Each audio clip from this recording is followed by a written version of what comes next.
Hey guys, I brought another friend to my house. நீங்கள் ஏன்டா இவனை கூண்டில் போட்டிருக்கீங்கன்னு நிறைய பேர் கேட்கலாம். அவன் வந்து இங்கே லே அவுட்டுக்கு வெளியே ஒரு ஃபேமிலி வந்து தெருநாய் மாதிரி வளர்க்க ஆரம்பிச்சிட்டாங்க guys, which was really not so great. So நம்ம ஆள் எப்பயுமே தனியாக தான் இருப்பான். ஸோ அதனால் அவனுக்கு ஒரு ஃப்ரெண்டாக இருக்கட்டுமேன்னு சொல்லிட்டு ஹிஸ் நேம் இஸ் மணிகண்டன். அவனை வாங்கின்னு வந்துட்டோம். நம்ம ஆள் பேர் நிறைய பேருக்கு தெரியும், his name is Max. So இந்த மணிகண்டன் இனிமேல் நம்ம ஃபேமிலியில் இன்னொருத்தன். அவனை ஏன் குண்டில் போட்டிருக்கோன்னா, டாக்டர்கிட்ட கூட்டிகிட்டு போயிருந்தோம்.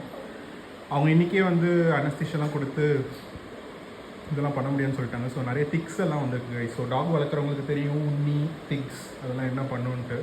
ஸோ அது ஃபுல்லாக இருக்குது. இன்ஜெக்ஷன் பண்ணியிருக்கிறோம். ஒரு 2-3 டேஸ் வந்து ஒரு சேஃப்டிக்கு அவனை உள்ளே வைக்க சொல்லியிருக்காங்க. வச்சுட்டு தென் ஆஃப்டர் மானிட்டரிங் மறுபடியும் கொண்டு வர சொல்லியிருக்காங்க. அப்போ எல்லாம் ஹேர் கட்லாம் பண்ணிவிட்டு நம்ம மணிகண்டனை மேக்ஸ் மாதிரி வெளியே அனுப்பிடுவோம். So they are really waiting to play. But இப்போ என்னால் அது அலோவ் பண்ண முடியாது.